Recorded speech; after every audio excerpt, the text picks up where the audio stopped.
அனைவருக்கும் தமிழ் புத்தாண்டு நல்வாழ்த்துக்கள். மக்களே, இன்றைக்கி நாங்கள் வந்து மருதாணி தான் நாங்கள் அரைச்சி தமிழ் புத்தாண்டுக்காக வைக்கலான்னு பிளான் பண்ணியிருக்கோம். ஸோ அதனால் வந்து மருதாணிலாம் தோட்டத்துலேருந்து பறிச்சு எடுத்துகிட்டு வந்து அம்மியில் போட்டு இப்படியே ஒரு அழகாக டெக்கரேட் பண்ணியிருக்கோம். தரணி குட்டி தான் வீடியோ எடுக்கிறாங்க. ஸோ நான் நச்சு நச்சு அரைச்சிட்ருக்கேன். எனக்கு வந்து அம்மியில் அரைச்சி வச்சாதாங்க எனக்கு ரொம்ப பிடிக்கும். நான் தோட்டத்தில் இருக்க எப்போயுமே மருதாணி எடுத்துகிட்டு வந்து அம்மியில் போட்டு அரைச்சி அதுதான் கையில் வைப்பேன். மிக்சிலாம் போட்டு அரைக்க மாட்டேன் நான். ஸோ எங்கள் வீட்லேயும் மிக்சின்ற வீட்லேயுமே அம்மி இருக்குது. ஸோ அதனால நான் அம்மியில் அரைச்சி தான் எனக்கும் பழக்கம். அம்மியில் அரைக்கிறது ஒன்றும் புதுசு கிடையாதுங்க. நான் அம்மியில் நல்லா அரைப்பேன். எப்போ இங்கே வந்தாலும் திருநெல்வேலி வந்தாலும் நான் வந்து அம்மியில் அரைச்சி தான் நான் மருதாணி வைப்பேன்.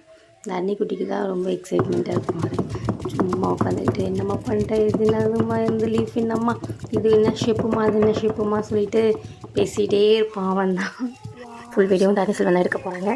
ஸோ நான் பாட்டு அரைச்சிட்டு இருந்தேன். அவனோட ஃபோட்டோகிராஃபி தான் இது. இப்படி எடுக்கணும், எப்படி பண்ணணுன்றதுலாம் பண்ணியிருக்காரு. ஸோ ஏதாவது தப்பாக வந்துச்சுன்னா மன்னிச்சுக்கோங்க மக்களே. என் சின்ன குழந்தை இந்த வீடியோ இருக்குது, நான் தப்பாக எடுத்துக்காதீங்க. அவனுக்கு இந்த ஃபீல் பண்ணுறதுலாம் ரொம்ப பிடிக்கும். இயற்கையெல்லாம் பார்த்து ரொம்ப ரசிப்பாங்க. டானிசல் எனக்கு அவர் அதான் அவன் பண்ணிகிட்ருக்கான். ஒரே விளையாட்டு தான். அதான் அவனுக்கு ஒரு வேலை கொடுத்தான். சரி அவனுக்கு சொல்லிட்டு கீழே கடத்தில் பொறுக்கி எடுத்து அதெல்லாம் எடுத்து தண்ணியில் போடுப்பாதாருன்னு அப்படின்னு சொன்னேன். அதை எங்கே கேட்குறான்.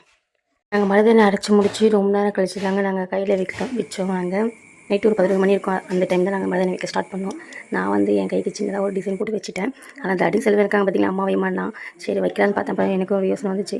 சரி எல்லாத்தையும் கற்றுக்கிட்டோம்ல சொல்லிட்டு அவனையே நீயே வச்சுக்கோப்பா, எனக்கு தெரியாது, இன்னொரு டிசைன் அம்மா வைக்கிறத பார்த்து நீயே உன் கை அழகாக வச்சுக்கோ அப்படின்னு சொல்லிட்டு நான் சொல்லிட்டேன். அவன் ட்ரை பண்ணார். அதையும் வீடியோ எடுத்திருக்கேன், போய் பாருங்க. அவன் ட்ரை பண்ணது சின்ன குழந்தைல அதை ட்ரை பண்ணுறாரு. ஸோ ஓகே ஃபைன் அப்படின்னு சொல்லிட்டு நல்ல ஷேப்பில் வரவே மாட்டேங்குது, வளவலன்னு இருக்குது போல இருக்குது. வளைட்டு போயிட்டு இருந்துச்சு. சரின்னு சொல்லிட்டு போய் வச்சுட்டேன். ஃபைனல் லுக் இதை தாங்க, பாருங்கள் எப்படி இருக்க போகுதுன்னு. எனக்கும் தெரியல, அட்ஜஸ்ட் பண்ணிக்கோங்க. தனுசில் வந்து அழகாக வச்சுட்டு இருந்தான். அவனோட டிசைன் ரொம்ப அழகாக இருந்தது. அவன் என்னதை பார்த்து என்னது வீடு ஒன்று தான் ரொம்ப அழகாக இருக்குது அப்படின்னா. தனுசில் தான் ஃபஸ்ட் டைம் இல்லை, போக உனக்கு அழகாக வைக்க அந்த டேலண்ட் வந்து நீ கவலைப்படாத, வச்சு பழகிப்பார். நீ இன்னும் வைக்கிறதுக்கு உனக்கு என்ன நேரம் இருக்குது, சொன்னால் கவலைப்படாத, நல்லா தான் இருக்குது, காலையில் எழுந்து பார்ப்போம் எப்படி இருக்குன்னு அப்படின்னு சொன்னேன்.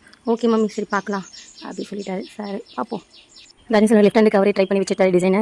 ரைட் ஹேண்டுக்கு நான் சும்மா வச்சு விட்டேன். லைட்டாக லாஸ்ட்டாக முடிச்சு விட்டுலாம் சொல்லிட்டு பாவம் 2 கையில் வச்சு விட்டேன். மொபைல் எடுக்க முடியாமல் ரொம்ப அவஸ்தப்பட்டார். என்னம்மா நீ மட்டும் ஒரு கையில் வச்சுக்கிட்டு எனக்கு மட்டும் 2 கையில் வச்சு விட்டியாமா, அதுதான் போய் படுத்து தூங்க, நாளைக்கு காலையில் பார்க்கலாம் சொல்லிட்டேன். காலையில் எழுந்து வந்து பார்த்தேன் என் கையில் சென்டரில் இருக்க ஒரு மருதாணியும் காணும். ஓகே சரி நல்லா தான் இருக்குது, கலர் நல்லா பிடிச்சிருக்கா மக்களே, நீங்களே சொல்லுங்கள். சரி மீதி இருக்கிறதெல்லாம் நம்மளை பிச்சு எடுத்தேன். நல்லா ட்ரையாக இருக்குங்க, அது மட்டும் நல்லா ட்ரையாக இருக்குது, மீதி எல்லாம் காணாம போயிடுச்சு. இது இப்போ இருக்கும்போது தெரியும் அத்தை வீட்டுக்கிட்ட போகிறாங்கன்னு. ஓகே பரவாயில்ல. எப்படி இருக்குது மக்களே, என்னோட டிசைன் நல்லா இருக்குங்களா, என் கலர் நல்லா பிடிச்சிருக்குங்களா பார்த்து சொல்லுங்கள். நீங்கள் தான் சொல்லணும். எனக்கு பிடிச்சிருக்கு. ஆனால் பின்ன நெயில் பாலிஷ் ரிமூவ் பண்ணாமல் போட்டிருக்கேன் பார்த்தீங்களா, அதான் ஹைலைட்டு. இன்னொரு கையை பார்த்தாச்சு. இப்போ தனிசெல்வன் கையை பார்க்கலாம் சொல்லிட்டு தனிசெல்வன் பாப்பா அப்படின்னு சொல்லி அவனை கூப்பிட்டேன். அவன் கையை பார்த்தா செம்ம டிசைன் நல்லா